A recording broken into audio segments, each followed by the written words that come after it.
You know what you need to focus on, and you are going to fucking commit to doing it. The magic you want is in the work you're avoiding. Get rid of New Year's resolutions. Replace it with New Day resolutions. People are going to tell you it's a bad idea. People aren't going to understand why you're doing what you're doing. No, I can't come to that party. No, I won't be going to that. I have to say no's in order to say yes to the things that mean something, yes to the things that I need to work on and focus on. If you're not going to commit to doing it, go back to watching dog and cat movies. I cannot help you. Welcome to Fired Up Life, where we give you the tips, tricks, and tools to find your purpose and unlock real freedom. I'm your host, Ben, and if you're ready to break free from the daily grind and need a good kick in the ass to make it happen, then let's get fired up. We ended the last episode talking about the shift in mindset that is required to make this transition. So if you need to go back, please do. It's very important that you've done some of that work to get into this point, which we're going to go through today, which is actually about starting to implement some of the tools and systems to get this business plan in place. I said at the end of the last episode, the magic you want is in the work you're avoiding. So stop avoiding it. Stop making the excuses. If you really want this, then you're going to have to do something about it. So in today's episode, we're going to be talking about actually putting the plan in place. And I think one of the best ways to start this is actually to have a look at your, what I call your life score. So what is your financial score? What is your health score? What is your relationship score? And what is your growth score? So let's just break that down a bit. Your financial score, if we call it kind of 1 to 10, and 10 is I'm absolutely killing it, I'm in a great space, and number 1 is shit, I got some work to do. Give yourself a score on these things, right? So box number 1, financial health. Now, when you talk about financial health, we want to be talking about money in terms of your savings, your debt, your investments, your income, your expenses. Do you have a holistic grip and control and view of your financial health? Okay, so just mark that down, put a score there. We're going to come back to this as we go through future episodes to actually drill down into what that means and what you can do to fix some of those things that aren't working too well. Okay, the health score. Think about your physical health. Are you in the physical condition that you are happy with and that you want to be? What about your mental health? Do you find yourself having negative self-talk? Do you find yourself saying, I don't have the skills, I don't have the ability, I'm always tired, I'm not happy? Whatever it is, give yourself a score on the health score system. In terms of relationships, this will be different for everybody. Maybe it's boyfriend, girlfriend, whatever it is, wife, parents, kids, brothers, sisters. Give yourself a score there. Are you putting in enough time and energy into the relationships that you want? So family, friends, mentors, whatever it is, give yourself a score there. And then the last one really is around setting the goals in association with that. So let's just call that the growth box. Give yourself a score in terms of time, energy, and investment put into leveling up. What are you doing to get better than you were last month, last year? The thing that fascinates me on this topic is the good old New Year's resolution. It cracks me up that in December, at the back end of the year, everybody starts to say, next year's going to be different. Next year, I'm going to do this. Next year, I'm going to travel. Next year, I'm going to start a business. Next year, I'll quit smoking. Next year, I will work on myself. It just makes no freaking sense at all. And what happens is January is off to a great start, and then by February, the bad habits start kicking in, and then by March, it's not happening at all. And now you're back into negative self-talk going, well, I was never going to be able to do it anyway, and it was destined for failure, and fuck it, I'll just go back to how I was. Get rid of New Year's resolutions. Replace it with New Day resolutions. So every day, is the starting point for what you are going to do to move forward. It's 24 hours. What's the plan tomorrow? I know my plan tomorrow. I know my plan next month. And I am so disciplined and driven that is going to happen. My friends and family around me, they know that that's what I'm doing. I've told them it's up on the wall. This is where I'm heading. This is what I'm doing. And I need your support with this. And the people that love and care about you will support you with that. It's also a good opportunity to do some of that spring cleaning with people who are sucking your time and giving that negativity, and they're bringing you down, and you talk about business ideas and they're always saying, that's never going to work. And they're saying, you know, why are you doing exercise? We should be out drinking this weekend. Just get rid of them. You need to go and focus and plan and do what you want to do. So I think some of the tips, tricks, and techniques to help you with getting into this stage of into setting up the business is just some really basic things. Number one is think about your environment. So my wife and I have this thing that we say is, you know, cluttered house equals cluttered mind. So we just want to make sure that things are clean and organized, because removing the clutter, removing the distractions is going to be really critical for you in order to kind of dive in and do deep work that is focused on these things that you want to improve. So maybe you've got a home office, maybe it's at the kitchen table, maybe it's down at local coffee shop. It doesn't matter where you're going to do this work. Just make sure that your environment and your tools are conducive with you actually being able to produce and get the outcome that you want by going through this. Stop wasting your time on pointless shit. I can't emphasize this enough, because we're in a world of just bombarding with information, cat videos, shorts, stuff that's funny. People are tagging you in shit. They're sending you stuff. You're going to have to remove all of this waste, because it literally is waste. If you were trying to change what you were doing, you need to make the space to do that. So scrolling, pointless scrolling, don't do it. I'm not going to, say that I don't scroll. Don't get me wrong. I like my funny Facebook feed fix as well. But that happens at a certain time of day for a certain amount of time. It's not just boredom's sake. What am I going to do now? Lie on the couch and scroll for an hour. It's pointless. If you're going to have that time, and I get it, then make sure that it is structured time, and it's, hey, at 6 o'clock at night, 7 o'clock at night, I'm chilling out for 30 minutes and I'm going on a scroll journey. But this all comes back to having a day and a life by design, is actually putting in those structured blocks of what you are going to do with that time. And that's when you do that deep work. Give you an example. 6 a.m., alarm goes off. 6 to 7, fitness and activity. That's the block. So whether that is an exercise routine, whether it's boot camp, whether it's CrossFit, whether it's just a walk or run, whether it's calisthenics at home, it doesn't matter. But you've got that time block, which means it's not going to be spent with family. It's not going to be spent talking to friends. It's not going to be spent scrolling or business planning or reading. That is my exercise activity block. The next block of your time might actually be work, right? So there goes an 8-hour, 9-hour block of work. And that time is now unable to be used in any other way. But once you move into this transition of getting out of that job and actually now swapping work time for you time on building your thing, we're going to chop that block up into the right segments that's needed to make this progress. So structured time blocks.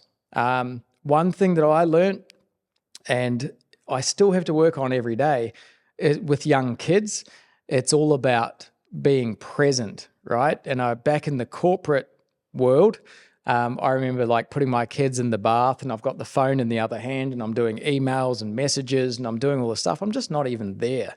So put the phone away. Give yourself some time where there is no tech. particularly if you've got kids and family. Like we really try and bring that into our household and be like, no tech time. So we can talk to each other and work on that relationship, because it is so important to have those relationships. The other thing is in terms of who you're spending your time with. Now, I can't spend my time with, Joe Rogan, Stephen Bartlett, whoever it is, but actually embedding time to go and listen and get the information from the people who are giving me inspiration, tools and techniques, all the stuff that I need to bring into my day-to-day, that's a block of time. So it might be reading these books, it might be watching podcasts, it might be watching YouTube channels, or maybe I'm just researching my market and my things to learn how to get better at that. People, I find as well, are quite happy when you reach out to them and say, hey, love what you're doing, would love to learn more about it, I'd love to connect with you and talk to you, can I grab 5 minutes of your time? It doesn't, what's the worst thing they can say? No, right? But if you don't ask, the answer's always going to be no. So the entrepreneurial life, once you're out of that job, can get a little bit lonely and isolated, right? Because when you're going to a job and work, there can be, well, there is other people there. So you're kind of forced to associate with people that you may not in your own life. So once that's taken away, now you have to actively go after it. You have to book in your day for yourself, like your day used to be booked in for you when you had a job. Meetings, planning sessions, results, end of month, all of that stuff, you need to actually start to bring that into your own world. If you are still listening, and I appreciate that you are, that's awesome. You've got to this point where you were like, right, I want to do it. You've put down on paper the pain points that you currently feel, and you've put a plan in place into what you are going to do to start to shift out of this and shift into a mindset of building a life on your terms and finding your purpose so that you can actually start to go and build something. So I'm going to talk to you about a concept called the Hedgehog Concept. You'll find this in a book by Jim Collins called Good to Great, which is a fantastic book. But the Hedgehog Concept is a very good place to start if you're currently sitting there thinking, I don't like my job, I do want to change, I do want to do my own thing. And the hurdle you'll probably come up against first is, what am I going to do? And it amuses me when I talk to people who are coming up with business ideas and everything else. They're trying to think of inventing the product or coming up with an invention or making an app or doing something like completely brand new that's going to overtake the world. It really doesn't have to be that complicated. And more importantly, if you're trying to do something, you should be focused on trying to do that thing that you are most passionate about. Because if you are passionate about it, you are just going to love doing it. You are going to be authentic and genuine in your delivery and your approach to helping people with that problem. And it's not going to feel like work. You actually want to be spending as much time as you possibly can on doing this thing and building this thing and working on this because you absolutely love it. So that's essential. So the key takeaway from this episode, before we get into the next one, which is going to the next stage of this, is trying to figure out what your purpose and passion is. Okay? So you've already got these little behaviors in place, your mindset's shifted, you've got time blocks in place, you're starting with the activity, you understand your finances and the pain points and where you want to get to. You understand your relationships and where they're falling down and what you want to fix, and dedicating some time to that as well. You know what you need to focus on, and you are going to fucking commit to doing it. If you're not going to commit to doing it, just go back to watching dog and cat movies. Like, I cannot help you and the community cannot help you. But if you are committed to it, then this is one of the first places that you need to start to kind of figure this out and understand it. So the Hedgehog Concept is a diagram and if you are listening to this, like just come back to it, but you are going to need a pen and paper to help you out with it. It's 3 circles with an intersection in the middle. So circle number 1 is right in that circle. What are you passionate about? You know what this already is. You might be, think about what you're doing on the weekends, what you're doing in your spare time. Think about what your friends call you for advice on. What do they come to you and ask for help for? So write that down. What are you passionate about? It might be making cupcakes. It might be about shaping surfboards. It might be about designing tattoos. What do you literally love doing? What do you look at on social media that you like to see other people doing? You know, for me, ever since I was young, you know, and telling that story about getting to 15 years old and being able to kind of make my own decisions, I always loved, like, you know, the ability to make money and learn and create things. And when I go and look at stuff through social and video, I'm looking at people who have started businesses. I'm reading stuff about people who have built something from nothing. I talk and want to associate with my people who are leveling themselves up and trying to do great things and build things and all that sort of stuff. So circle number 1, what are you passionate about? Okay. Circle number 2, what is your skill set? What are you good at? What comes naturally to you? Now, try and get that down in such a point, but keep it high level. You know, let's go back. Let's just use the tattooist analogy, right? So what are you passionate about? Love tattoos, love art, love graphic design. Cool. What are you good at? Well, I am pretty good at drawing. I'm pretty good at art. I'm pretty good at graphic design. Like, you know, here's my stuff. People come and ask me all the time, can you design me a tattoo? What do you think of this? Can you help me out with designing ABC? So you should know what that is. Put that in circle number 2. The bottom circle down the bottom, and all of these 3 should intersect in the middle. That bottom circle down the bottom is, how could I make money from this? How can I monetize it?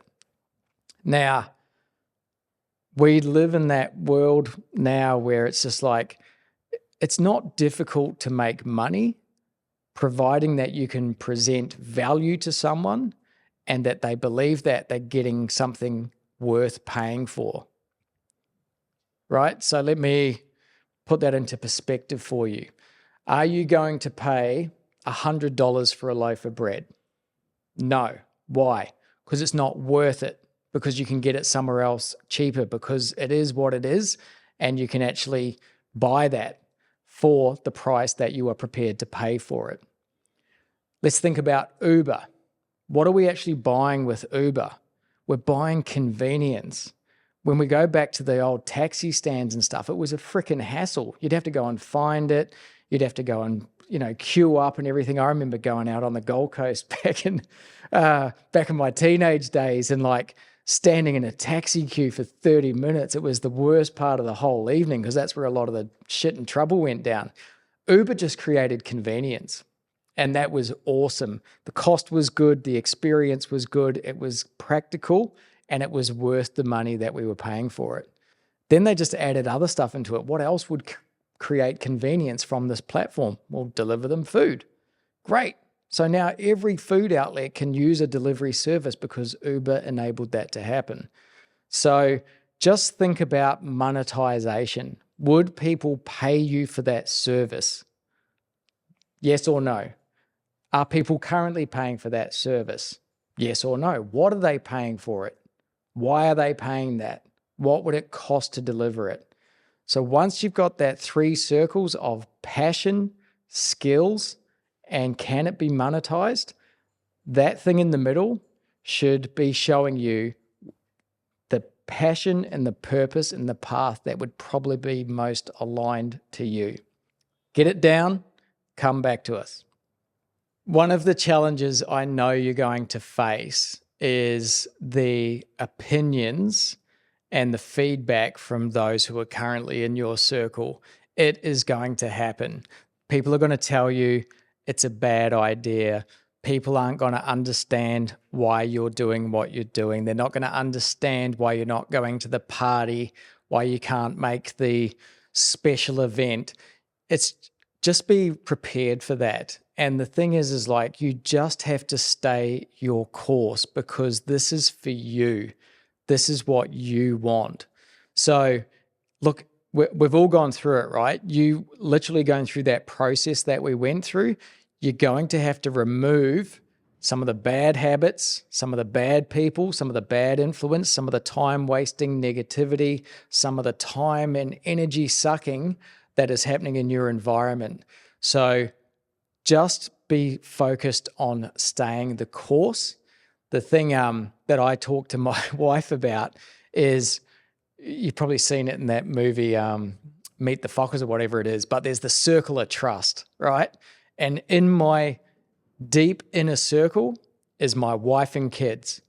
They're the ones that I work for. They're the ones that I get up for. They're the ones that I do everything for. So nothing else matters to me apart from that inner circle. Then I've got my secondary circle. These are the people that impact me, have an influence on me. They're who I call when I need some help, a sounding board, some advice. I would really kind of get a good understanding on who this environment is because it will have a big impact on you. One thing you can be 100% sure on, everyone has an opinion. Even I do. I've got an opinion. Everyone's got it, right? So be prepared to put a little bit of a filter on those opinions. You ask, you receive, you ask someone else, you receive, and then go and do the work that you need to do to put that into the right channel for you. If there's a couple of key takeaways from this episode before we actually get into the tactical planning of going through your business idea and putting in the steps in place that you need to, it would be this. I'll come back to that quote at the start. I hope you write this up on a wall or in your diary or put it in your car or wherever you need to. The magic you want is in the work you're avoiding. It's that simple. So if you can take anything away from this, put that segment on a piece of paper: my financial health, my life health, my fitness and activity health, and my growth, learning, and development health. What is working? What is not working? Give yourself that score. Then it will clearly show you what you need to fix or work on to move forward with it. Do the cleanse you need to do. Get rid of the time-wasting stuff. You know what it is. I know you know what it is. Start to remove it. Okay? Please just try it for a month. Remove the wasted energy, the wasted time on those things.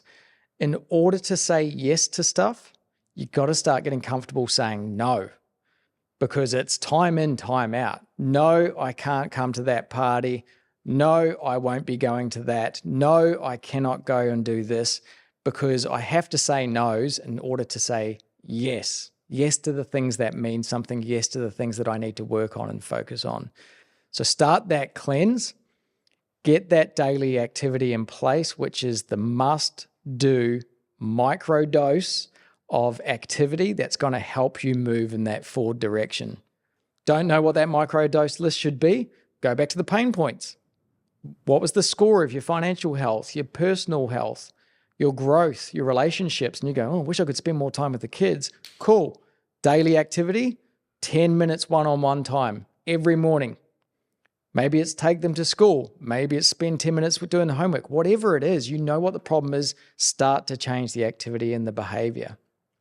When we get into the next episode, we'll be talking about actually taking that hedgehog concept and going, cool, I know what I want to do. Now let's move it into a business plan.